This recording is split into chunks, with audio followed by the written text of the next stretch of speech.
யோவான் எழுதின சுவிசேஷம் 13ஆம் அதிகாரம் 1ஆம் வசனத்தை நாம் வாசிக்கப்போம். பஸ்கா பண்டிகைக்கு முன்பு இயேசு இவ்வுலகத்தை விட்டு பிதாவினிடத்திற்கு போகும்படியான தம்முடைய வேலை வந்ததென்று அறிந்து தாம் இவ்வுலகத்தில் இருக்கிற தம்முடையவர்களிடத்தில் அன்பு வைத்தபடியே முடிவு பரியந்தமும் அவளிடத்தில் அன்பு வைத்தார். இயேசு பஸ்கா பண்டிகைக்கு முன்பாகவே இவ்வுலகத்தை விட்டு பிதாவிடத்துக்கு போக போகிறதை இயேசு அறிந்திருந்தார். இந்த பூமியில் எதற்காக வந்தாரோ, எந்த காரியத்துக்காக வந்தாரோ அவர் அறிந்திருந்தார். எங்கே போகிறேன் என்பதை அறிந்திருந்தார். எதற்காக இந்த பூமியில் பிறந்தேன் என்பதை அறிந்திருந்தார். எதை செய்ய போகிறேன் என்பதை அறிந்திருந்தார். செய்து முடித்தது எங்கே போக போகிறேன் என்பதை அறிந்திருந்தார். பஸ்கா பண்டிகைக்கு முன்பாக 6 நாளுக்கு முன்னாடி எருசலேமிலே இயேசு வந்தார். இந்த காரியத்தை எல்லாம் நீங்கள் உங்களுக்கு தெரியும். ஆனால் நான் சொல்ல போகிறது என்ன விஷயம்னா, தாம் இவ்வுலகத்தில் இருந்தபோது தம்முடையவரிடத்திலே அன்பு கூர்ந்தபடியே முடிவு பரியந்தும் அவரிடத்திலே அன்பு வைத்தார். தம்முடையவரிடத்திலே அவர் அன்பு வைத்தாரா? அந்த அன்பு முடிவு பரியந்தும் வைத்தார். நம்ம அதை குறித்து கொஞ்சம் அப்படியே பார்க்குறோம். தேவன் நம்ம மேல் வைத்த அன்பு, ஆமென். முடிவு பரியந்து அன்பு வைத்தாரா? எப்படி அவர் முடிவு பரிந்து அவரால் அன்பாக இருக்க முடியும்? நாமும் கூட இந்த உலகத்தில் இருக்கிறோம். நம்மளால் முடிவு பரிந்து ஒருவர் மேலே நம்ம அன்பாக இருக்க முடியுதா அப்படின்னு பார்த்தா நம்மளால் இருக்க முடியல. முடிவு பரிந்தும் நம்ம அன்பாக இருக்க முடியல. நிறைய மனைவிமார்கள் மேலே, புருஷர்களுக்கும் மனைவி மேலே அன்பு கூற முடியல. முதல்ல ஆரம்பத்தில் அன்பு கூறுவாங்க, அதுக்கப்புறம் அன்பு கூறாமல் டைவர்ஸ் வரையும் வரைக்கும் போயிருக்கிற குடும்பங்களை நம்ம பார்க்க முடியுது. பிள்ளைகளிடத்துல முடிவு பரிந்து அன்பு வைக்கிறவங்க பெற்றோர்கள் பார்க்க முடியுதா பார்த்தா முடிவு பரிந்து அன்பு வைக்க முடியல. கல்யாணம் ஆனதுக்கப்புறம் பெற்றோரில் பிள்ளை கவனிக்காமல் போயிடுறாங்க. அதனால் என்ன பண்ணுங்க, பெற்றோர்கள் இதை ஏன் பெற்றணும் தெரியுத அப்படின்னு சொல்லுவாங்க. ஒரு கல்லை பெற்றுருக்கலாம் பொழுது அப்படின்னு சொல்கிறத பார்த்துருக்குறோம். சில பெற்றோர்கள் பிள்ளைகளுக்கு செய்ய வேண்டிய நன்மைகளை செய்யாமல் போனதுனாலே பிள்ளைகள் அப்பா அம்மா மேலே அன்பு வைக்காமல் போயிடுறாங்க. ஏன் சொத்துக்களை எல்லாம் சில அப்பாக்கள் எல்லாம் நல்லா சொத்துக்கள் சேர்த்து வச்சு வேறு எங்கேயோ எடுத்து போய் கொடுத்துடுவார், வேறு எங்கள் பிள்ளைங்களை நேசிக்காமல். அப்போது பிள்ளைங்களை அப்பா மேலே அன்பு கூற முடியாது. இந்த உலகத்திலே முடிவு பரிந்து யாரும் அன்பு வைக்கல. ஆனால் இயேசு மாத்திரம் முடிவு பரிந்தும் தம்முடைய ஒரு இடத்துல அன்பு வைத்தார். அல்லேலூயா. இயேசுவால் மாத்திரம்தாங்க அந்த முடியும், அன்பு வைக்க முடியும். ஏன்னா வேதம் சொல்லுகிற தேவன் எப்படி இருக்கிறாரா? அன்பாகவே இருக்கிறார். அன்புன்னா யாருன்னு கேட்டீங்கன்னா கடவுள் தான் அன்பு. ஆமே. 2 வகையான அன்பு இருக்குது. ஒரு வகையான அன்பு தேவ அன்பு, அது மெய்யான அன்பு, அது ஒழிந்து போகாத அன்பு. இன்னொரு வகை அன்பு மனுஷரீகமான அன்பு.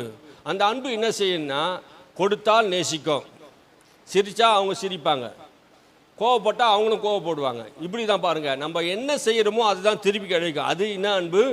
மனுஷரீகமான அன்பு. இந்த மனுஷரீகமான அன்புக்கும் தேவ அன்புக்கும் உள்ள வித்தியாசங்கள் நிறைய இருக்குது பாருங்க. தேவன் அன்பாகவே இருந்ததுக்கு காரணம், இந்த உலகத்தில் எந்த மனிதத்து அன்பு இல்லை. இந்த உலகத்திலே பிதாவாகிய தேவன் அன்பினால் இந்த உலகத்திலே இயேசு அனுப்பினார். அன்பு கூர்ந்ததினாலே. யார் அன்பு கூர்ந்ததினால? இயேசு அன்பு கூர்ந்ததினால அல்ல, நம்மை அன்பு கூர்ந்ததினாலே தம்முடைய குமாரனை இந்த உலகத்தில் அனுப்பினாராம். அல்லேலூயா. எதனாலே அவர் நம்ம அன்பு கூர்ந்தார்? ஏன் நம்ம மேலே அன்பு கூர்ந்தார்? நம்ம எல்லாரும் அந்நியன் அல்ல, நாம் எல்லாரும் தேவனுடைய ஆவியை பெற்றவர்கள். ஆதாமை ஆண்டவர் உண்டாக்கும் போது தம்முடைய சாயல்படி தம்முடைய ரூபத்தின்படி உண்டாக்கி, செம்மணியில் மனிதனை உண்டாக்கி தம்முடைய ஜீவ சுவாசத்தை அவனுக்கு ஊதினார். நம்ம எல்லாரும் தேவ சாயலோ ஆனோம். நம்ம எல்லாரும் யாரு? எந்த சாயலா ஆயிட்டோம்? தேவ சாயலா மாறிவிட்டோம். அந்த தேவ சாயலா இருந்தவன் இப்போது பாவம் செய்து பாவ சாயலா மாறிவிட்டான். சாயலா மாறிவிட்டான். தேவ சாயலா இருந்தவன் பின்னாயிடுச்சு, மனுஷன் பாவ சாயலாய் மாறிவிட்டான். இந்த பாவ சாயல் இருக்கிறவன் தேவ அன்பு கூற முடியாது. நமக்குள்ளே இப்போ என்ன சாயல் இருந்தது? முன்னாடி ரட்சிக்கப்படுறதுக்கு முன்னாடி எப்படி இருந்தது? பாவ சாயல் இருந்தது. இந்த பாவத்தின் சாயல் இருக்கிறதுனால தான் நம்ம என்ன பண்ணுவோம், நம்மளுக்கு ஏதாவது ஒருத்தர் உதவி செய்தால் நம்ம திருப்பி செய்வோம். நமக்கு ஏதாவது பண்டிகை நாளில் பலகாரம் கொடுத்தா நம்ம என்ன பண்ணுவோம், அவங்களுக்கு மாத்திரம் கொடுப்போம், பக்கத்து வீட்டுக்காரருக்கு கொடுக்க மாட்டோம். ஏன் கொடுக்க மாட்டோம்? அவங்க அன்றைக்கி பண்டிகை வந்தது, நம்மளுக்கு கொடுத்தாங்களா? சொல்கிறோமா இல்லையா? கண்டிப்பாக சொல்கிறோம். அவங்க ஃபங்க்ஷன் வந்தது, எங்களுக்கு நோட்டீஸ் வச்சாங்களா? நான் ஏன் மட்டும் அவங்களுக்கு நோட்டீஸ் வைக்கணும்? இப்படி தான் நம்முடைய அன்பு, இப்படி தான் இருக்குது. ப்ராக்டிக்கலாக சொல்கிறேன் பாருங்க, இப்படி தான் நம்முடைய அன்பு. நம்ம நேசிக்கிறோம், நம்மளை நேசித்தா நம்ம நேசிப்போம், நம்மளை மதித்தா நம்ம அவங்கள மதிப்போம். ஆனால் தேவனுடைய அன்பு அப்படி கிடையாதுங்க. ஆமென். இது தேவனுடைய அன்பு முற்றிலும் மாறுபட்டது. ஆமென். எப்படியாப்பட்ட அன்புனா, அவர் முடிவறிந்தும் தம்முடைய ஒரு இடத்துல அன்பு வைத்தார். அல்லேலூயா. வேதம் சொல்ல முடிவறிந்தும் சீஷரிடத்தில் அன்பு வைத்தாராம். அந்த அன்பு ஒரு நாளும் மாறாததாக இருக்கிறது. வேத வசனத்தை நாம் வாசிக்கும் போது நிறைய வசனங்கள் வாசித்தோம். தேவன் அன்பாகவே இருக்கிறாராம். இந்த உலகத்தை தம்முடைய குமாரனை கொடுக்கும்போதும் இவ்வளவாய் உலகத்தில் அன்பு கூர்ந்தார் என்று யோவான் 3:16 சொல்லுது. இவ்வளவாய் அன்பு கூர்ந்தார். எவ்வளவாய்? தம்முடைய குமாரனை கொடுத்து என்ன பண்ணாராம்? அன்பு கூர்ந்தார். இந்த உலகத்திலே பாவிகளுக்காக, அக்கிரமக்காரனுக்காக இந்த உலகத்திலே தன் ஜீவனை கொடுக்க கடவுள் பூமியில மனித அவதாரமாக எடுத்து வந்து எல்லா பாவத்தையும் சிலுவையில சுமந்து, எல்லா சாபத்தையும் சிலுவையில சுமந்து நம்மேல் அன்பு கூர்ந்து நம்மை அந்த பாவத்தின் சாயிலிருந்து விடுதலையாக்கும்படியாக, அந்த மரண சாயிலிருந்து விடுதலையாக்கும்படியாக என்ன பண்ணாராம்? தம்முடைய குமாரனை ஒப்பு கொடுத்தார். அல்லேலூயா, அல்லேலூயா. வசனங்களை கவனமா நீங்க கவனிக்கலன்னா, வேதம் சொல்லுகிறது, கர்த்தருடைய வார்த்தை சொல்லுகிறது, விதைக்கிறவன் ஒருவன் விதைக்க புறப்பட்டான். சில விதைகள் நல்ல நிலங்களில் விழுந்தது, சில விதைகள் முள் உள்ள இடங்களில் விழுந்தது, பாறை உள்ள இடங்களில் விழுந்தது, சில விதைகள் வழி அருகே விழுந்தது. வழி அருகே விழுந்த விதைகளை ஆகாயத்து பறவைகள், சாத்தான் என்கிற அந்த ஆகாயத்து பறவை, ஆகாயத்தின் பிரபு உங்கள் இருதயத்திலே அந்த வசனம் என்கிற விதை பலன் கொடுக்கக்கூடாதபடிக்கு சாத்தான் உங்கள் இருதயத்தில் அந்த வசனத்தை எடுத்து போடுவான். கவனம் தேவை. ஆமே. நீங்க வசனத்தை மட்டும் உங்கள் இருதயமாகி நல்ல நிலத்தில் விதைச்சிட்டீங்கன்னா இந்த வசனம் உங்களுக்கு நல்ல பலனை கொடுக்கும். ஆமே. இந்த வசனம் உங்களுக்கு நல்ல பலனை கொடுக்கும். வசனம் தான் விளைவிக்கும், வசனம் தான் வளர்ச்சி அடையும், வசனம் தான் உங்களுக்கு கனி கொடுக்கும், வசனம் தான் உங்களுக்கு உயர்த்தும், வசனம் தான் பரிசுத்தத்தை கொடுக்கும், வசனம் தான் நீதியை கொடுக்கும், வசனம் தான் வெற்றி தரும். அல்லேலூயா. அப்போ வசனத்தை நீ கவனிக்காம எங்கெங்கயோ உங்க கவனம் சிறுதறி போச்சுன்னா நீங்க பாறை உள்ள இடத்துல விழுந்துட்டுங்க அர்த்தம். ஆமே. பாறையா இருக்க கூட இருதயம் வசனத்து மேல் கவனமா இருக்கணும். இரவும் பகலும் அந்த வார்த்தை மேல கவனமா இருக்கிறோம். நாங்கள் இரவும் பகலும் நாங்கள் வேதத்தை வாசித்து சபைக்கு என்ன வார்த்தை கொடுக்கணும்னு சொல்லி பாரத்தோடு வந்து நாங்கள் என்ன பண்ணுறோம்? வார்த்தையை கொடுக்குறோம். ஆனால் இந்த வார்த்தை நீங்கள் அசட்டை பண்ணும்போது, கவனம் இல்லாமல் போகும்போது, அந்த நேரத்தில் தூங்கும்போது எங்கள் மனசுலாம் வலிக்கும். ஆமே. உண்மையாக எங்கள் மனசு வலிக்கும். பிள்ளைகள் வளரணும். பிள்ளை என்ன பண்ணணும்? வளரணும். சபை வளரணும். சபை எப்படி வளரும்? நீங்கள் ஏற்கனவே வளர்ந்துருக்கீங்க. எதில் வளரணும்? வேத வசனத்தில் வளரணும், சத்தியத்தில் வளரணும், தேவ அன்பில் வளரணும், இன்னும் கிருபையில் வளரணும். அதில் வளர்ந்தாதான் வசனத்தை கவனிக்கணும். எங்கேயோ பார்த்துன்னு இருக்கக்கூடாதம்மா, கவனமாக இருக்கணும். அதனால தான் நான் என்ன பண்ணுவேன், வசனத்தை கவனமாக நீங்கள் கவனிச்சிங்கன்னா இங்கே தூங்கினா கோட்டையை விட்டுடுவீங்க. வாழ்க்கையில் நிறைய பிசாசு சத்துரு கொண்டு வருகிற சதி திட்டங்கள், மோசங்கள் எல்லாம் உங்களுக்கு கொண்டு வருவான். ஆனால் வசனத்தை வைத்து தான் இயேசு ஜெயித்தார். வசனத்தை வைத்து தான் இயேசு ஜெயித்தார். இயேசு எப்படி ஜெயித்தார்னா வசனங்களை வைத்து தான் ஜெயித்தார். நீயும் நானும் வசனத்தை சரியாக கேட்டீங்கன்னா வசனத்தை வைத்து வாழ்க்கையை ஜெயிக்கலாம், உலகத்தை ஜெயிக்கலாம், பிசாசை ஜெயிக்கலாம், மனுஷர்களை ஜெயிக்கலாம். எல்லா விதமான ஜெயத்தை வசனத்தின் மூலமாக ஆண்டவர் தருவார். ஆனால் வசனத்தை நீ கேட்காம தூங்கின்னு இருந்தீங்கன்னா கோட்டையை விட்டுருவாங்க, நாட்டையும் விட்டுருவாங்க. ஆமே. வாழ்க்கையில் பல பிரச்சனைகள் வரும். பிசாசு உங்களை சோதிப்பான், மாம்சம் உன்னை சோதிக்கும், எண்ணங்கள் உன்னை சோதிக்கும், இருதயத்தில் பல எண்ணங்கள் உனக்குள்ளே தோன்றலாம். அதெல்லாம் நீ சரி பண்ணணும்னா இருதயத்தில் எதை காத்துக்கொள்ளணும்? கர்த்தருடைய வார்த்தையை காத்துக்கொள்ளணும். ஆமீன். அல்லேலூயா. சொல்லுங்க அல்லேலூயா. என் இருதயத்தில் தேவனுடைய வார்த்தையை காத்துக்கொள்வேன். நான் கவனமாக இயேசுவின் வார்த்தையை கவனிப்பேன். நான் 100ஆகவும் 30ஆகவும் 60ஆகவும் பலன் தருவேன். நான் நல்ல நிலத்திலே விதைக்கப்பட்டிருக்கிற நல்ல விதை. என் வாழ்க்கையிலே விதைகள் வளரும். நான் ஆசீர்வாதமாக வாழ்வதற்கு தேவனுடைய வார்த்தையை இருதயத்தில் காத்துக்கொள்வேன். எந்த பிசாசு இந்த வார்த்தைக்கு விரோதமாக எழும்பினாலும் நான் வார்த்தையிலே கவனமாக இருப்பேன். அல்லேலூயா. வார்த்தையில கவனமாக இருக்கணும், வசனத்திலே கவனமாக இருக்கணும். 1 மணி நேரம் நீங்கள் வார்த்தையில கவனமாக கவனித்து நடந்தீங்கன்னா அந்த வார்த்தை உங்களை வாழ வைக்குங்க.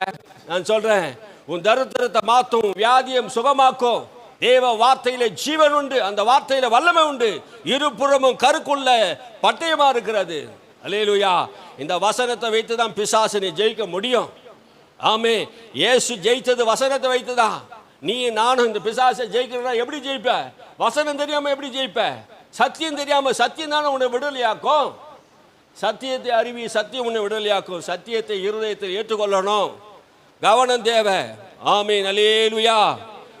ஏன் இதெல்லாம் சொல்லினுன்னா, நான் எனக்கு தெரியும், ஆவியில் நாங்கள் உணர்வோம். உங்கள் கவனம் சிதறக்கூடாது. ஆமே, தேவ பிள்ளையே, வார்த்தை மேலே கவனம் இருந்து இருதயத்தை ஏற்றுக்கொள்ளும் போது கர்த்தர் உங்களை ஆசீர்வதிப்பாராக. ஆமே, யூதாஸ் காரியோத்தை மேலே கர்த்தர் முடிவறிந்தும் அன்பு வைத்தாரா? அல்லேலூயா. யூதாஸ் காரியத்தை முடிவறிந்து அன்பு வைத்தார். தம்மிடத்தில் வைத்த அன்பை முடிவறிந்து அதை காத்து கொண்டார். யூதாஸ் காரியத்தை என்ன செய்தான்? அவரோடு கூட சாப்பிட்டாங்க, அவரோடு புசித்தான், அப்பம் புசித்தான், இயேசுவோடு கூட அற்புதங்களை செய்தான், இயேசுவோடு கூட ஊழியத்துக்கு உதவி செய்தான். ஆனா 30 வெள்ளி காசு, அற்ப காசுக்காக தன் இரட்சகரை, ஆண்டவரை அவன் காட்டி கொடுத்தான். கெத்செமனே தோட்டத்தில் முத்தத்தினால் நான் யாரை முத்தம் செய்கிறேனோ அவர் தான் இயேசு என்று வந்து காட்டி கொடுக்கிறான். இயேசுக்கு தெரியும், ஆதி முதல் கொண்டு அவர் அறிந்திருந்தாராம். அவன் பிசாசு என்பதை அவன் அறிந்திருந்தார். அல்லேலூயா. அவன் பிசாசு, இவன் தான் என்னை காட்டி கொடுப்பான் என்று இயேசு அறிந்திருந்தார். இவன் தான் என்ன 30 வெள்ளி காசுக்காக என்ன பண்ணுவான்? காட்டி கொடுப்பான், முத்தத்தை நான் காட்டி கொடுப்பான்.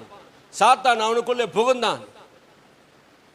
ஆனாலும் முத்தத்தினால் என்னை காட்டி கொடுத்தாயே துரோகி என்று இயேசு சொல்லல. சிநேகிதனே, முடிவு வரையும் அன்பு வைத்தார். நம்மளால அது மாதிரி இருக்க முடியுமா? நம்ம யாருன்னா அது மாதிரி காட்டி கொடுத்தா நம்ம உடனே என்ன சொல்லுவோம்? நம்முடைய அப்படியே கோபம் பொங்கிடும். ஆமீன். துரோகி, ஐயோக்கே, ஏதாவது நான் என்ன சொல்லிடுவோம்? கெட்ட வார்த்தைகளை பேசிட்டா அவனை திட்டிடுவோம். ஆனால் இயேசு முடிவு வரையும் அன்பு வைத்தார். அந்த அன்பு ஒரு நாளும் ஒழியலைங்க. கிறிஸ்துவின் அன்பு ஒரு நாளும் ஒழியாது. தம் மேல் வைத்த அன்பு, அவர் மேல் வைத்த அன்பு முடிவு வரையும் அதை காத்து கொண்டார். அல்லேலூயா. தேவன் நம்ம மேல் அன்பா இருக்கிறார்னா என்ன அர்த்தம்? நாம் பாவிகளா இருக்கையிலே, சத்துருக்களா இருக்கையிலே தேவன் தம்முடைய குமாரனை கொடுத்து நம்ம மேல் அன்பு கூர்ந்தாராம். நாம் பாவிகளா இருக்கையிலே இயேசு நம்ம நேசித்தார் என்று சொல்றாரே. நாம் பாவிகளா இருக்கும்போது இயேசு நம்ம நேசித்தாருன்னா பிள்ளைகளானவனை எவ்வளவு நேசிப்பார்? அல்லேலூயா, அல்லேலூயா. கவனம். ஆமென். நாம் பிள்ளைகள். ஆமே, பிள்ளைகளை கர்த்தர் எப்படி நினைப்பாரு? அவ்வளவு அதிகமா நேசிக்கிறவராக இருக்கிறார். ஆமென், அல்லேலூயா. பாவிகள் மேலேயே அவ்வளவு அன்புன்னா பிள்ளை மேலே எவ்வளவு அன்பா இருப்பாரு? ஆமென். அவர் பாவிகளே அப்படியே அன்பாகவே இருக்கிறார். பாவி மேலேயும் அன்பாக தான் இருக்கிறார். தேவ பிள்ளைகள் மேலே அன்பாக தான் இருக்கிறார். ஆமே, ஒரு கண்ணில் வெண்ணையும் ஒரு கண்ணில் சுண்ணாம்பு வைக்கிறவர் அல்ல அவர். ஆமே, அவருடைய அன்பு ஒரு நாளும் குறைவுபடாது. பூரண அன்பு அவருக்குள்ள இருக்கிறது. ஆமே, அந்த அன்பு நம்மளுடைய வாழ்க்கையை வாழ வைக்கும். தேவன் மேல் வைத்த அன்பு மிக பெரியதுங்க. அல்லேலூயா. துரோகம் பண்ண தன் சொந்த மகன் சொத்துக்கள் எல்லாம் வாங்கி கொண்டு தூர தேசத்துக்கு புறப்பட்டு அந்நிய தேசத்திலே துன்மார்க்கமான ஜீவியம் பண்ண ஒரு மனுஷன், துன்மார்க்கமான ஜீவியம் பண்ண அங்க போய் வாழ்க்கை வாழ்ந்தான். அசிங்கமான வாழ்க்கை வாழ்ந்தான். சொத்துக்களை எல்லாம் இழந்தான். குடிச்சான், கூத்தடிச்சான், தேவையில்லாத வாழ்க்கையை அவன் வாழ்ந்தான். அவன் வாழ்க்கையில் விரக்தி ஆகி போச்சு, வறுமை ஆகி போச்சு. அப்போது அவனுக்கு பன்னி மேய்க்கிற வேலை கிடைச்சிது. பன்னியை மேய்ச்சா ஏதாவது வயிற்ற கழுவலாம்னு சொல்லி பன்னியை மேய்க்க போறான். பன்னிக்கு கொடுக்குற தவிட கூட என்ன பண்ணிட்டாங்க? கொடுக்க மாட்டேன்னு சொல்ல வந்து புத்தி தெளிந்தவனாய் இப்போது என்ன பண்ணிட்டான்? புத்தி தெளிந்தவனாய் எங்க வந்துட்டான்? தான் தகப்பன் வீட்டுக்கு நான் போவேன், எங்க அப்பா வீட்டில் நிறைய பூர்த்தியான சாப்பாடு உண்டு, நிறைய வேலைக்காரன் என்ன பண்றான்? பூர்த்தியான சாப்பாடு சாப்பிட்றான். புத்தி தெளிந்து தன் தகப்பன் வீட்டுக்கு போவேன், பரத்துக்கு விரோதமா உமக்கு விரோதமா நான் பாவம் செய்தேன் என்று சொல்லி தன் இருதயத்தை சொல்லி கொண்டு அவன் வரான். நான் இப்படி போய் இப்படி தான் சொல்ல போறேன், எங்க அப்பா கிட்ட இப்படி தான் சொல்ல போறேன், பரத்துக்கு விரோதமா உமக்கு விரோதமா பாவம் செய்துட்டேன், நான் உங்களுடைய பிள்ளையா இருப்பது தகுதி கிடையாது, என வேலைக்காரனா ஒருவனா ஏற்றுக்கொள்ளுங்க ஆண்டவரேன்னு சொல்லி ஓடி வரான். அப்பா மாடியிலேருந்து எப்போ புள்ள வருவான்னு காத்துக்கினே இருக்கிறார். எப்போ வருவான், எப்போ வருவான்? தேவ அன்பு அப்படித்தாங்க எதிர்பார்த்து கொண்டே இருக்கிறது.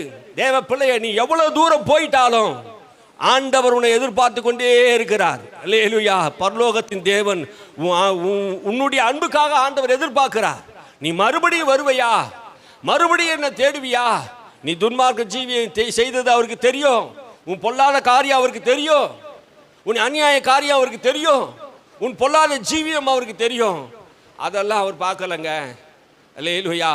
தன் பிள்ளை போயிட்டான், என் பிள்ளை போயிட்டான், என்னை விட்டு பிரிஞ்சு போயிட்டான், எப்போ வருவான், எப்போ திரும்ப வருவான்.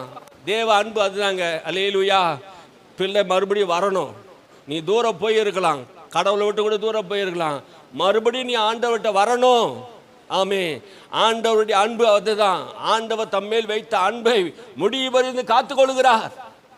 நீ தேவனை விட்டு போகக்கூடாது. ஆமென். அல்லேலூயா.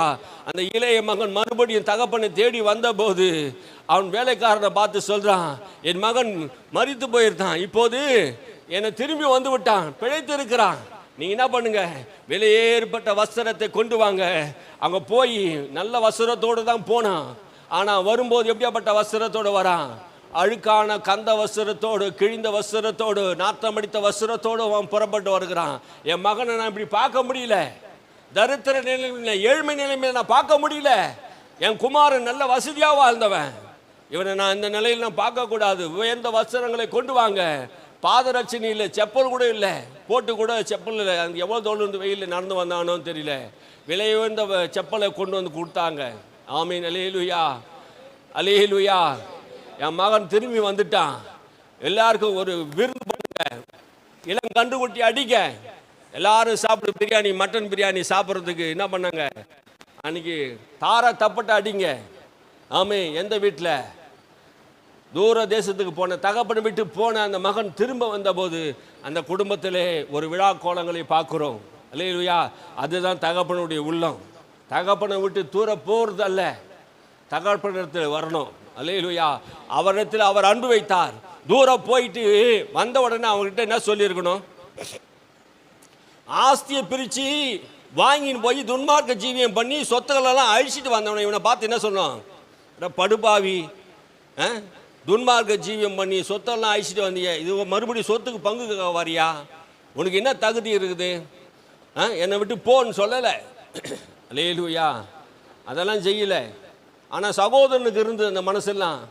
உம்முடைய இளைய மகன் போய் தூர தேசத்துக்கு போய் விபச்சாரம் பண்ணி வேசித்தனம் பண்ணி அசுத்தமாக வாழ்ந்துட்டு இப்போ வந்திருக்கிறான். அவனுக்கு போய் ஆடல் பாடல் கல்யாண விருந்து மாதிரி தடபுடலா நீங்கள் மாட்டை அடித்து போடுறீங்க. நான் உம்மோடு கூட இருந்தேனே, ஒரு ஆட்டுக்குட்டி கூட எனக்கு கொடுக்கலையே அப்படின்னு அவன் புலம்புறான். ஆண்டவருடைய அன்பு பாருங்க. துன்மார்க்க ஜீவியம் பண்ணி போய் தூர தேசத்துக்கு போயிட்டு வந்த அவனை ஆண்டவர் நேசிக்கிறார். அல்லேலூயா. அவன் சொல்றான், பரத்துக்கு விரோதமா உமக்கு விரோதமா நான் பாவம் செய்து உம்முடைய மகனாக ஏற்றுக்கொள்ளாதீங்க, உம்முடைய வேலைக்காரன் ஒருவனாக என்னை ஏற்றுக்கொள்ளுங்கன்னு சொன்னபோது அப்பா அதை எதுவுமே கண்டுக்கவே இல்லை. எதையுமே என்ன பண்ணல, கண்டுக்கவே இல்லை. ஏன் தெரியுமா? அவரிடத்திலே பூர்ண அன்பு இருந்தது. அல்லேலூயா. இவன் பாவம் செய்துட்டான், அக்கிரமம் செய்துட்டான், அதனால அவரை நேசிக்காம போலங்க. அல்லேலூயா. அதுதான் கிருபை. இயேசு கிறிஸ்துவுடைய அன்பு அதுதான். ஏன் அந்த அன்பை ஆண்டவர் ஓமையா பேசுறாரு? நீ நான் அந்த அன்பை புரிஞ்சுக்கணும். தேவ அன்பை நம்ம புரிஞ்சுக்கணும். நம்மிடத்திலே ஆண்டவர் கொடுத்த அவர்களிடத்திலே முற்றில் முடிவு பரியந்து என்ன பண்ணாராம்? அன்பு கூர்ந்தார். அல்லேலூயா. நம்மிடத்தில் தேவன் அன்பு கூறுகிறார். இப்போ மாத்திரமல்ல, எப்பயுமே நம்ம இடத்துல அன்பு கூறுகிறார். நம்ம வாழ்க்கையில் நிறைய குறைவுகள் இருக்கிறான், கீழ்ப்படியாமல் இருக்கிறான். ஆனாலும் தேவன் அன்பாக இருக்கிறார். நீ எவ்வளோ தூரம் போனாலும் ஆண்டவருடைய அன்பு உன்னை ஜெயிச்சிடும். அல்லேலூயா. தேவ அன்புகிட்ட நீங்கள் வந்துடுங்க. நீ விழுந்தாலும் சரி எழுந்தாலும் சரி ஆண்டவர்கிட்ட வந்துடுங்க. தேவ சமூகத்தில் வந்துடுங்க. இங்கே தேவ அன்பு இருக்குது. அல்லேலூயா. இந்த அன்பு நம்ம ஒரு காலம் வெட்கப்படுத்தாது என்று பவுல் சொல்றார். கிறிஸ்துவின் அன்பு என்னை ஒரு காலம் வெட்கப்படுத்தல. நாசமோ பசியோ பட்டினியோ வாழ்வோ சாவோ தேவ தூதர்களோ மரணமோ ஜீவனோ எதுவும் என்னை பிரிக்க முடியாது. கிறிஸ்துவின் அன்பு எனக்குள்ள ஊட்டப்பட்டு இருக்கிறது என்று சொல்றார். அல்லேலூயா. இந்த அன்பை உணர்ந்தவர்களாக கிறிஸ்துவின் அன்பு நமக்குள்ளே நிலைத்திருக்க வேணும். அல்லேலூயா. தேவனிடத்தில் அன்பு கூறணும். உன் தேவனாய் கர்த்தரிடத்தில் முழு இருதயத்தோடு முழு ஆத்மாவோடு நீ அன்பு கூறணும். அல்லேலூயா. நீ தேவனை அன்பு கூறணும். ஆண்டவர் உன்னை அளவில்லாமல் நேசிக்கிறார். மகனே மகளே, உண்மையில தேவன் அன்பாகவே இருக்கிறார். உன் வாழ்க்கையை ஆண்டவர் நேசிக்கிறார். எந்த சூழ்நிலையும் ஆண்டவர் நேசிக்கிறார். ஆனால் திரும்ப திரும்ப திரும்ப நான் செய்ததையே நான் செய்வேன் என்று சொல்லி மறுபடியும் பண்ணி சேற்றில் விழுந்தது போல விழுவதற்காக நான் சொல்லலை. கிறிஸ்துவின் அன்பை புரிந்து கொள்வதற்காக சொல்கிறேன். அல்லேலூயா. அல்லேலூயா. சத்தியம் இருபுறமும் கருக்குள்ள பட்டயம் என்பதை நாம் அறிந்து கொள்ளணும். பேதுருடைய வாழ்க்கையில் நீங்கள் கவனித்து பாருங்க. உம்மோடு கூட எல்லாரும் பிரிந்து போனாலும் பிரிந்து போவாங்க, ஆனாலும் நான் உம்மோடு கூட இருப்பேன் ஆண்டவரே, முடிவு வரையும் நான் உன் கூட இருப்பேன். அவன் சொல்றான், பேதுரு சொல்றான், எனக்காக நீ மரிப்பாயோ என்று இயேசு கேட்கிறாரு. ஆமா ஆண்டவரே, உமக்காக நான் மரிப்பேன் அப்படின்னு சொன்னவன், சேவல் 2 தூரம் கூவுறதுக்கு முன்னாடி நீ 3 தடவை என்னை மறுதளிப்பாய் என்று இயேசு சொன்னார். 3 தடவை என்னை மறுதளிப்ப. வேலைக்காரி ஒருத்தி வந்து சொல்றா, நீ இயேசுவோட கூட இருந்தவனா? அந்த இயேசுன்னு யாருன்னே தெரியாது. இன்னொருத்தி வேலைக்காரன் வந்து சொல்றான், நீ இயேசுவோட கூட இருந்தவன், கல்லையிலேயே உன் பேச்சு காட்டுது அப்படின்னு சொல்ற போது சத்தியமா சொல்றான், அந்த மனுஷன் யாருன்னு தெரியாதுன்னு சொல்றான். இன்னொரு இடத்துல சொல்றான், சத்தியம் பண்ணி சபிக்கவும் சொல்லிட்டான், அந்த மனுஷன் யாருன்னு எனக்கு தெரியாது, சத்தியமா சொல்றான், அந்த மனுஷன் சபிக்கப்பட்டவன் என்று சொல்லிட்டான். இப்படியாப்பட்ட பேதுருடைய வாழ்க்கையில சேவல் 2 தரம் கூவிச்சு பாருங்க. அப்போ அவன் மனங்கசந்து அழுகுறான். லேலுயா, சத்தியம் பண்ணவங்க இயேசு யாரும் தெரியாது சொன்னவன் எதனால சொன்னான்? பயம். இயேசு பிடிச்சிட்டாங்க, இயேசு சிலுவையில் அறைய போறாங்க, என்னையும் பிடிச்சி என்ன பண்ணுவாங்க, அரைஞ்சிட போறாங்கன்ட்டு ஒரு பயத்தினால என்ன பண்ணான், சத்தியம் பண்ணிட்டான். இயேசுக்கு எல்லாம் தெரியுங்க, இயேசு எல்லாம் தெரியும். எதனால சொன்ன, ஏன் சொன்ன, எந்த சூழ்நிலை செய்த என்பது இயேசுக்கு தெரியும், நம்ம மனுஷனுக்கு தெரியாது. மனுஷன் அதை சொல்லி சொல்லி காட்டுவான், நம்மளை குற்றவாளி குற்றவாளி என்று சொல்லி சொல்லி காட்டுவான். இயேசு திரும்பி பார்த்தார், அங்கே அடி வீழ்ந்துக்கிட்டே இருக்குது. இயேசு பேதுருவை திரும்பி பார்க்குறாரு, சொன்னது நிறைவேது பாரு. பேதுரு திரும்பி பார்க்குறாரு. பேதுரு இயேசு முகத்தை பார்த்த உடனே மனம் கசந்து அழுகுறான். உமக்காக நான் ஜீவனை கொடுப்பேன்னு சொன்ன ஆண்டவரே, இப்போ நான் மறுதளிச்சிட்டேன், சத்தியம் பண்ணிட்டேன், சபிச்சிட்டேன் ஆண்டவரே அப்படின்னு ஒரு ஏக்கம் அவனுக்குள்ளே இருக்குது. கவனிச்சிங்களா? அழுகுறாங்க, திரும்பி கண்ணில் தண்ணி கலங்குது, இருதயம் அப்படியே தத்தளிக்குது. இவ்வளோ நாள் கூட இருந்தமே, இயேசு மேலே அன்பாக இருந்தமே, இவ்வளோ மேலே அன்பு வைத்தமே, இப்போ ஒரு பிரச்சனை வந்த உடனே நான் இயேசுவை விட்டுட்டோமே, மறுதளிச்சிட்டமே, சத்தியம் பண்ணிட்டோமே, சபிச்சிட்டோமே என்கிற இருதயத்தில் கலக்கம் பேதுருடைய உள்ளத்தில் கலங்கி இயேசுவை பார்க்குறான். இயேசுவும் பேதுருவை நோக்கி பார்க்குறார். இல்லையா? இயேசுக்கு எல்லாம் தெரியுங்க. எந்த சூழ்நிலையில் நம்முடைய வாழ்க்கையில் சில நேரத்தில் மறுதளிக்கிற சூழ்நிலையெல்லாம் இருக்கலாம், கலங்குற சூழ்நிலை இருக்கலாம். ஆனால் பேதுருவை ஆண்டவர் நேசித்தார். அல்லேலூயா, அல்லேலூயா. 3 தரம் அவன் மறுதளிச்சான். ஆனால் இயேசு உயிர்த்ததுக்கு அப்புறம் அவர்கிட்ட பேசுகிறாரு, யோனாவின் குமாரன் சிமோனே, நீ என் மேல் அன்பாக இருக்கிறாயான்னு கேட்டார். ஆமாம் ஆண்டவர், உன் மேலே அன்பாக தான் இருக்கிற அப்படின்னா. மறுபடியும் கேட்குறாரு, நீ என் மேலே அன்பாக இருக்கிறாயா? ஆமாம் ஆண்டவரே, அன்பாக இருக்கிற என்பது உங்களுக்கு தான் தெரியுமே.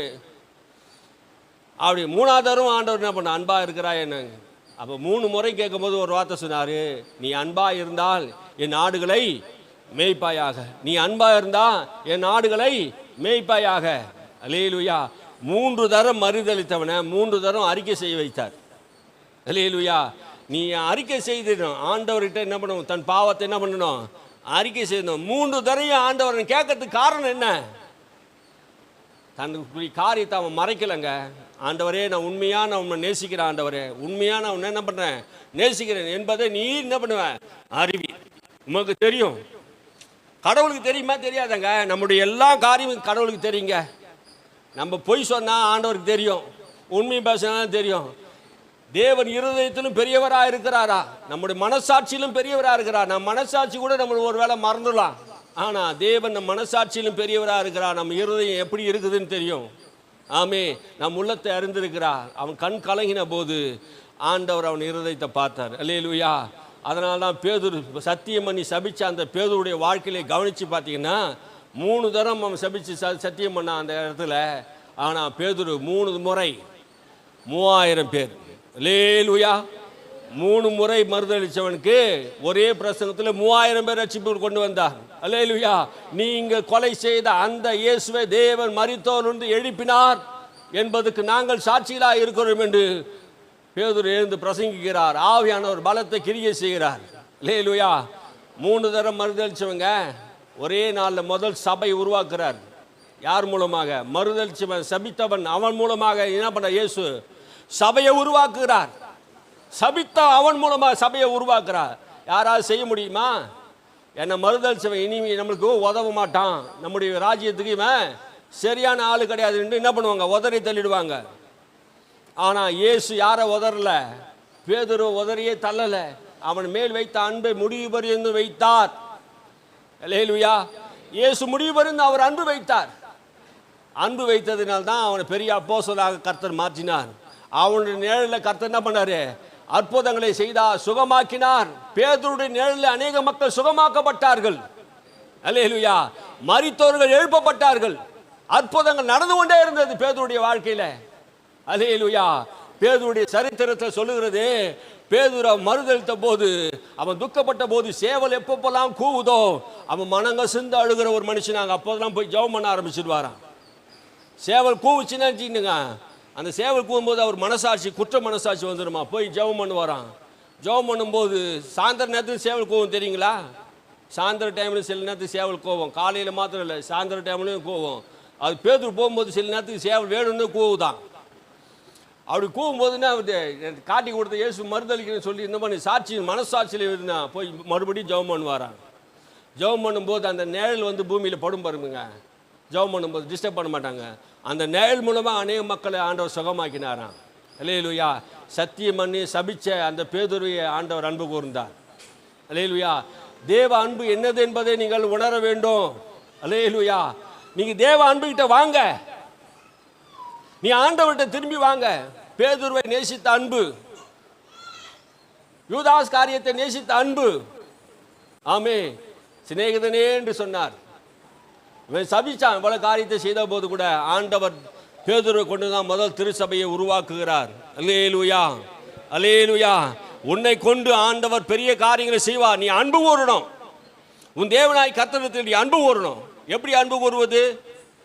எப்படி அன்பு கூறுவது? அன்பு கூறுவதுன்னா என்னங்க அர்த்தம்? நேரம் செலவழிக்கணும். தேவ சமூகத்தில் நேரத்தை செலவழிக்கணும். வேத வாசிக்கத்தை நேரம் செலவழிக்கணும். ஆமீன். அல்லேலூயா. நேசம் என்னும் தோட்டத்திலே பாசம் என்னும் மலர் மலர்ந்தது. ஆமே. எங்கே இடத்துல நேசம் இருக்குதோ அங்கே தான் அகமகிழ்ச்சி முகமகிழ்ச்சி வரும். தேவ சமூகத்தில் நீ காத்திருக்கிறது தெரியும். ஆண்டவரை நீ நேசிக்கிறியா நேசிக்கலையா, நீ ஆண்டவரை விசுவாசிக்கிறியா என்பது உன் வாழ்க்கை தெரியும். நான் உன்னை பற்றி நான் சொல்லலை, உங்களை பற்றி நான் சொல்லலை, உன் வாழ்க்கை குறித்து நான் சொல்கிறேன். நீங்கள் எப்படி ஆண்டவர் அன்பு கூறுறீங்க என்பது நான் உங்களை வந்து டெய்லியும் ஃபாலோ பண்ணலை. உங்கள் இருதயமே உங்களுக்கு நியாயம் தீர்க்கும். நீங்கள் தேவனை நேசிக்கிறீங்களா நேசிக்கலையா என்பதை. அல்லேலூயா. உன் தேவனிடத்தில் அன்பு கூறுவதை தவிர வேறு ஒன்றிலும் நீ என்ன பண்ணக்கூடாது, வாழக்கூடாது. அன்பில் தான் நீ கடன்பட்டு இருக்கணும். அதை சப்ஜெக்ட் நான் வேறு வரேன் நான் அதுக்கு. ஆமீன். அல்லேலூயா. தோமாவிடத்தில் தேவன் அன்பு கூர்ந்தாராம். தோமா என்ன செய்தான்? 11 சீஷர்கள் வந்து நிற்கிறாங்க. 11 சீஷர்களும் சொல்கிறாங்க, 10 சீஷர்களும் சொல்கிறாங்க, நாங்கள் இயேசுவை கண்டோம், உயிர்த்தெழுதலை கண்டோம் என்று சொல்கிறாங்க. இயேசு உயிர்த்தெழுவார் என்று ஏற்கனவே 3 தடவை சொல்லியிருந்தார், பல முறை அவர் சொல்லியிருந்தார். ஆனால் இந்த தோமா மாத்திரம் என்ன பண்ணிட்டான்? இயேசுவை நான் கண்ணில் பார்க்கணும், அவர்களை கையில் அடிக்கும் போது, சிலுவையில் அடிக்கும் போது ஆணி கடாவப்பட்டது, ஓட்டை இருந்தது, அதை நான் பார்க்கணும். ஈட்டினால் குத்துனாங்களே விழாவில், அந்த விழாவை நான் கை போட்டு பார்க்கணும். அப்போ தான் நான் என்ன பண்ணுவேன்? இயேசுவை நம்புவேன். சந்தேகப்பட்டாங்க. இயேசு உயிர்த்தெழுதலில் சந்தேகப்பட்டான். இயேசு உயிரோடு கூட இருக்கிறார், மீண்டும் வருவார் என்று சொன்னாரே, மற்றவங்களாம் நம்பினாங்க, இவன் மட்டும் நம்பலை. ஆனால் தோமாவுக்கு தன்னை வெளிப்படுத்தினார். அல்லேலூயா. தோமாவுக்கு என்ன பண்ணாரு? தம்மை வெளிப்படுத்தினார். தம்மிடத்தில் வைத்த அன்பை, அவர்களிடத்தில் வைத்த அன்பை முடிவு பரிந்தும் வைத்தார். அல்லேலூயா. முடிவு பரிந்த அன்பு வைத்தார். தோமா மேல அன்பு வைக்க போல சந்தேகப்பட்ட அந்த தோமாவை தான் என்ன பண்ணாரு? இந்திய தேசத்துக்கு ரட்சிப்பு உண்டாக்கும்படியாக சுவிசேஷகனாக, ஒரு அப்போஸ்தலனாக தேவன் இந்தியாவுக்கு அனுப்பினார். அல்லேலூயா. அல்லேலூயா. இந்தியாவை ரட்சிப்பதற்காக தேவன் ஏற்கனவே இரக்கம் உள்ளவராக இருந்தார், தயவுள்ளவராக இருந்தார். தோமாவை அனுப்பினார். சந்தேகப்பட்டு இயேசுவை தொட்டு பார்த்தாதான். இன்னொரு விஷயம் என்ன தெரியுமா? இயேசுவை கண்டு விழாவில் போட்டு கையை போட்டு பார்த்துட்டு தான் சந்தேகமே தீர்ந்துச்சு. சந்தேகப்படுகிறவன் தன் வழியிலே நிலையற்றவனாக இருக்கிறான்.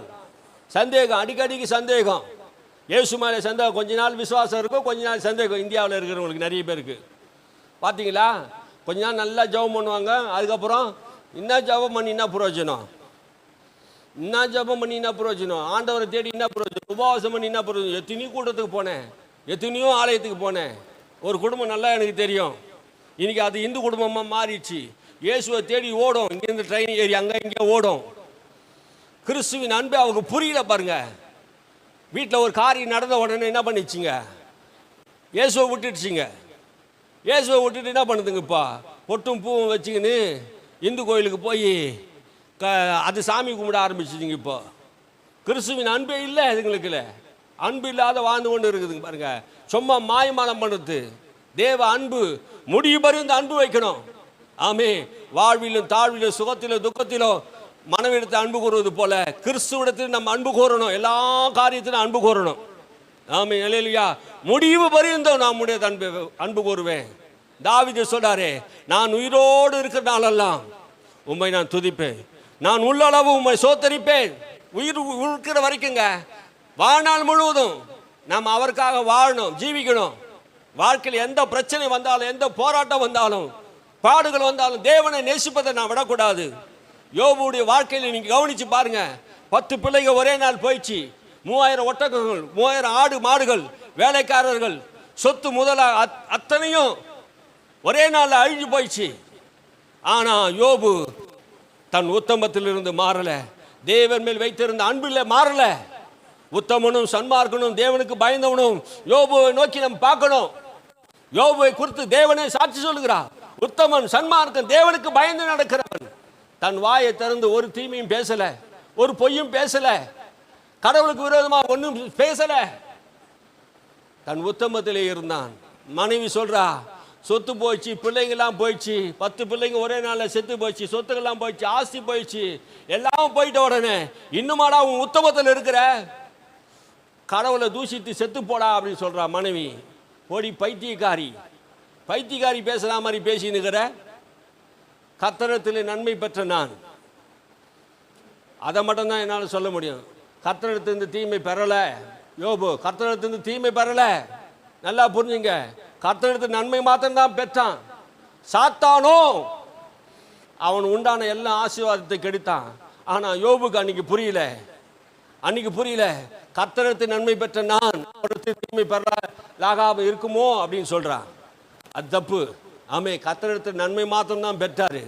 சாத்தான் தான் அவனுடைய எல்லா கிரியைகளும் அழித்தான். நீர் அவனை வேலி அடைத்து காக்கவில்லையோ, நீ வேலி அடைத்து பாதுகாக்கலையோ, நீ அவன் மேல அன்பு கூர்ந்தீங்க, அவன் வேலி அடிச்சு காத்துக்கிறீங்க. அவன் சொத்து ஆசி எல்லாம் பெரியவனா இருக்கிறான், கிழக்கத்தி புத்திர எல்லாரும் காட்டி செல்வந்தனா இருக்கிறான். ஆகினாலே நீ அவனை என்ன பண்றீங்க, பாதுகாத்து வச்சுக்கிறீங்க. வேலி அடைத்து பாதுகாத்தாராம். அல்லேலூயா. தேவன் நமக்கு ஒரு வேலியை வைத்திருக்கிறார். ரட்சிப்பு என்கிற வேலியை, பாதுகாப்பு என்கிற வேலியை, தேவ தூதர் என்கிற வேலியை, தேவ பிரசன்னம், தேவ சமூகம் என்கிற வேலியை கர்த்தர் நமக்கு முன்பாக வைத்திருக்கிறார். இந்த வேலியை விட்டு நீ வெளியே போகக்கூடாது. ஆமே, சாத்தான் உன்னை சோதிக்கும்படியாக தேவன் ஒப்பு கொடுக்கிறது இல்லை. அல்லேலூயா, அல்லேலூயா. நீ அந்த வேலிக்குள்ளதான் இருக்கணும், வேலியை தாண்டி போயிடக்கூடாது. கர்த்தர் உன்னை வேலி அடைத்து ரத்த கோட்டைக்குள்ளே உன்னை பாதுகாக்கிற தேவனா இருக்கிறார். அல்லேலூயா. ஆண்டவர் யோபுடைய உத்தமத்தை கவனித்தார். அவன் சொல்றான், கடைசியில் சொல்றான் 42ஆம் அதிகாரத்தில், அறியாதவை தெரியாதவர்களை பேசிக்கொண்டே என் வாயை நான் என்ன பண்றேன், பொத்தி கொள்கிறேன். கர்த்தர் கொடுத்தாரா தவிர கர்த்தர் எடுக்கலை என்பதை அவன் புரிந்து கொண்டான். அல்லேலூயா. யோபுடைய முந்தின நிலைமை காட்டிலும் பிந்தின நிலைமை மிகவும் ஆசீர்வாதமா, இரட்டத்தனியான ஆசீர்வாதத்தை பெற்றான். யோபுவின் பொறுமையை குறித்து நம்ம கேள்விப்பட்டு இருக்கிறோமே. யோபு தேவன் மேல் வைத்திருக்கிற பொறுமை. ஆமே, நம்முடைய வாழ்க்கையில் ஏதோ ஒரு பிரச்சனை வந்துச்சுன்னா பொறுமை இழந்து நான் என்ன பண்ணிடுவோம், நான் ஏன் போன ஆலயத்துக்கு, நான் ஏன் போன ஆண்டவரை தேடணும், என் வாழ்க்கையில் இது நடந்துச்சு அப்படின்ட்டு வருவோம். தேவன் உங்கள் மேல் வைத்த அன்பு ஒரு நாளும் மாறாதுங்க. அல்லேலூயா. உன் வாழ்க்கையில சோதனைகள் வருது, பிரச்சனைகள் வருதுன்னா அது தேவனால் வருகிறது அல்ல. தேவன் எந்த மனுஷனையும் பொல்லாங்கனா சோதிக்கிறவர் அல்ல. எந்த மனுஷனும் அவர் பொல்லாங்கனா சோதிக்க மாட்டார். தன் பிள்ளைகளை அவர் சோதிக்கிறவர் அல்ல. சாத்தான் உங்களை சோதிக்கலாம், சாத்தான் உங்களை வேதனைப்படுத்தலாம், சாத்தான் உங்களை தொந்தரவுப்படுத்தலாம். ஆனா தேவனோ உங்களுக்கு சகல ஆறுதலின் தேவனா இருக்கிறார், உங்களை பாதுகாக்கிற தேவனா இருக்கிறார். ஒரு வியாதி கூட உன்னை தொடக்கூடாது என்று விரும்புகிறார். உன்னை தொடுகிறவன் கண்மணியை தொடுகிறான் என்று வேதம் சொல்கிறது. அல்லேலூயா. தேவன் அன்பு வைத்தார். தோமா மேலும் கர்த்தர் அன்பு வைத்தார். தோமாவை இந்தியாவுக்கு அனுப்பினார்.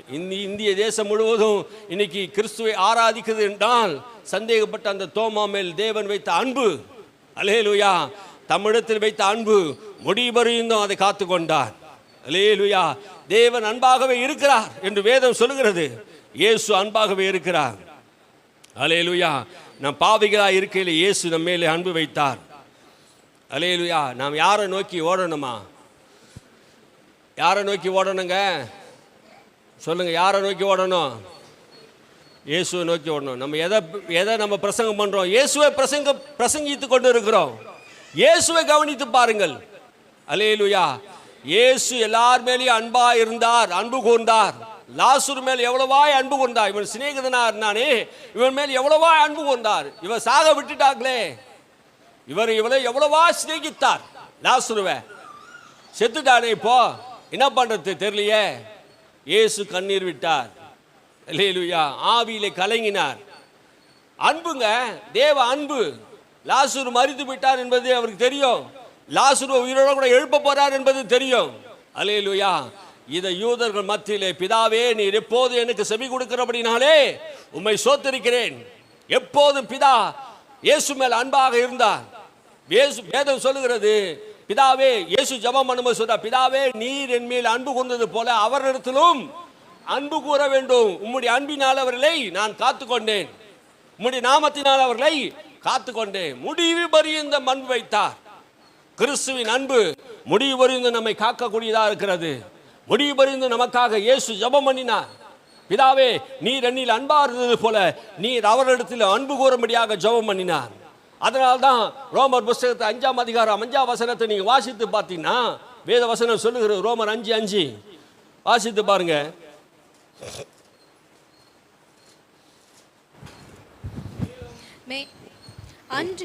மேலும் நமக்கு அருளப்பட்ட பரிசுத்த ஆவியினாலே தேவ அன்பு நம்முடைய இருதயங்களில் ஊற்றப்பட்டிருக்கிறபடினால் அந்த நம்பிக்கை நம்மை வெட்கப்படுத்தாது.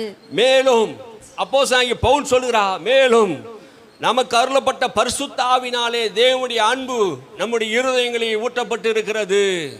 அல்லேலூயா, தேவனுடைய அன்பு நம்முடைய இருதயங்களில் ஊற்றப்பட்டு இருக்கிறது. இன்னைக்கு நமக்குள்ள தேவ அன்பு எங்க ஊற்றப்பட்டு இருக்குது? இருதயத்திலே ஊற்றப்பட்டு இருக்கிறது. இன்னைக்கு எத்தனையோ பேர் நாம் மன்னிக்கிறதுக்கு காரணம் என்ன? நேசிக்க காரணம் என்ன? குற்றம் செய்தவர்களையும் பாவம் செய்தவர்களும் அக்கிரமம் செய்தவர்களும் நமக்கு விரோதமாக பேசினவர்களும் இன்னைக்கு நாம் மன்னிக்க முடியும்னா இந்த தேவ அன்பு நம்முடைய இருதயங்களை ஊற்றப்பட்டு இருக்கிறது. அல்லேலூயா, இந்த அன்பு நம்முடைய இருதயத்தை ஊற்றப்பட்டு இருக்குது. எப்படி ஊற்றப்பட்டு இருக்குது?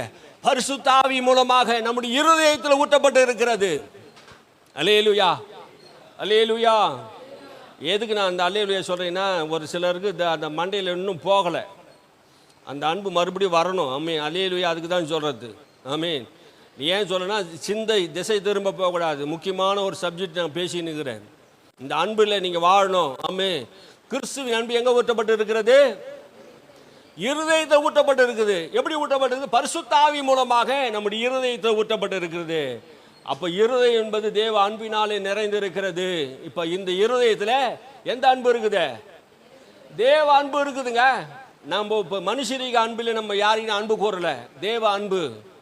ஆமே, அதனால தான் இயேசு சொன்னார், சத்துருக்களை சிநேகிங்க, உங்களை சபிக்கிறவர்களை ஆசீர்வதிங்க, உங்களை துன்பப்படுத்துறவர்களுக்காக ஜெபம் பண்ணுங்க அப்படின்னாரு. அப்போ இந்த அன்பு நமக்கு எப்படி, நம்ம அன்பு கூறுங்க சொல்லிட்டு அப்படியே விடலை. உன்னால் அன்பு கூற முடியாதுன்னு தெரியும். அதனால தான் பவுல் சொல்றாரு, நம்முடைய இருதயத்தை தேவ அன்பு ஊற்றப்பட்டு இருக்கிறது. அதனால யாரையும் நம்மளை என்ன பண்ண முடியும்? எளிதாக நம்ம நேசிக்க முடியுங்க. எளிதாக ஈஸியாக நம்மளால ஜெயிக்க முடியும். ஈஸியாக நம்ம அவரை மன்னிக்க முடியும். ஆமே, மன்னிக்காதவன் கிறிஸ்தவன் அல்ல. செய்த காரியங்களை மறுபடியும் சொல்லி காட்டுறவன் கிறிஸ்தவன் அல்ல. பாவங்களை சுட்டி காட்டி கொண்டே இருக்கக்கூடிய கிறிஸ்தவன் அல்ல. மன்னிக்கவும் மறக்கவும் தெரியணும். என் பிதா பூரண சர்க்குணராக இருக்கிறது போல நீங்களும் பூரண சர்க்குணராக இருக்கும்படியாக நான் வேண்டிக் கொள்கிறேன் என்று சொல்றார். நாம் எல்லாரும் பூரண சர்க்குணராக இருக்கணும். அல்லேலூயா. குழந்தை தூக்குங்க, தூக்கி அப்படி போ. அல்லேலூயா. பூரண சர்க்குணராக நாம் இருக்கணும். நம்ம எல்லாரும் எப்படி இருக்கணும்? பூரண சர்க்குணராக இருக்கணும். அல்லேலூயா. மறுபடியும் ஏன் அல்லேலூயா வருது தெரியுமா? எனக்கு நிறைய டிஸ்டர்ப் இருக்குது. நீங்கள் கவனமாக நீங்கள் என்ன பண்ணல, கவனிக்கலாமல் குழந்தையே நீங்கள் கவனிச்சுன்னு இருக்கிறீங்க சில பேர். அதனால் என்ன பண்ணுது, பிரசங்கம் வரவே மாட்டேங்குது. எது நான் சொல்கிறதுனே தெரியல. குழந்தைய நீ கவனிக்காது. குழந்தை என்ன பண்ணுவோம், அது விளையாடின்னு தான் இருக்கும். 1 மணி நேரம் கழிச்சு என்ன பண்ணுங்க, அதுக்கிட்ட என்னென்ன பண்ணணுமோ நீங்கள் எப்படி கொஞ்சணுமோ அப்பெல்லாம் கொஞ்சுங்க. ஆமென், அல்லேலூயா. அது வரைக்கும் நீங்கள் என்ன பண்ணணும், வசனத்தில் கவனம் நமக்கு தேவை. பூரண அன்பு பயத்தை புறம்பே தள்ளும். நமக்குள்ள பயம் இருக்குதுன்னா என்ன காரணம், நமக்குள்ள பூரண அன்பு இல்லைன்னு அர்த்தங்க. இந்த அன்பு மட்டும் நமக்குள்ள இருந்ததுன்னா பூரண அன்பு பயத்தை புறம்பே தள்ளும். நான் பயப்பட மாட்டோம். எதுக்கு பயப்பட மாட்டோம், நியாய தீர்ப்புக்கு பயப்பட மாட்டோம். அல்லேலூயா. அதுதான் சொல்லுது, நாம் பூரண அன்பு நமக்குள்ள இருந்தால் நியாய தீர்ப்புக்கு நம்ம பயப்பட மாட்டோம். ஏன்னா நியாய தீர்ப்பு பயப்பட மாட்டோம், நியாய தீர்ப்பு நாளிலே தேவன் நியாயம் தீர்க்கும் போது அக்கினி கடலில் இப்போ தள்ளுவார். ஆகினாலே நாம் அந்த நியாய தீர்ப்பு நிற்கும் போது முதல்ல தேவனுடைய வீட்டாருக்கு தான் நியாய தீர்ப்பு. எனக்குள்ள தேவ அன்பு இருக்குது, நான் தேவனை நேசிக்கிறேன், தேவன் மேல் அன்பு கூறுகிறேன், எனக்கு எப்படி ஆக்கினி தீர்ப்பு உண்டு? அதனாலே இந்த அன்பு என் இருதயத்தில் ஊட்டப்பட்டு இருக்கிறபடினா நான் வெட்கப்பட்டு போக மாட்டேன். அல்லேலூயா. நியாயம் தீர்க்கப்படும் போது ஒரு நாள் நான் என்ன பண்ண மாட்டேன், வெட்கப்பட்டு போக மாட்டேன். அல்லேலூயா. இந்த அன்பில் நம்ம பூரணமாக நிலைத்திருப்போம். கிறிஸ்துவின் அன்பு தான் நம்முடைய வாழ்க்கையிலே நிலைத்திருக்கிறது. அவர் நம்ம இடத்தில் வைத்த அன்பு பூரணமான அன்பு. ஆமென். அவர் நம்ம வைத்திருக்கிற அன்பு பூரணமான அன்பு. அந்த அன்பு ஒரு நாளும் ஒரு காலமும் மாறாது, மறைவும் மறையாது, அழிந்து போகாது, ஒழிந்து போகாது. ஆமென்.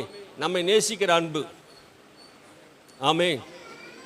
இன்னும் நிறைய வசனங்களை நான் இன்னும் வசனங்களே நான் வசனங்கிட்ட போவே இல்லை. நான் பின்வாங்கி ஓடக்கூடாதுங்க.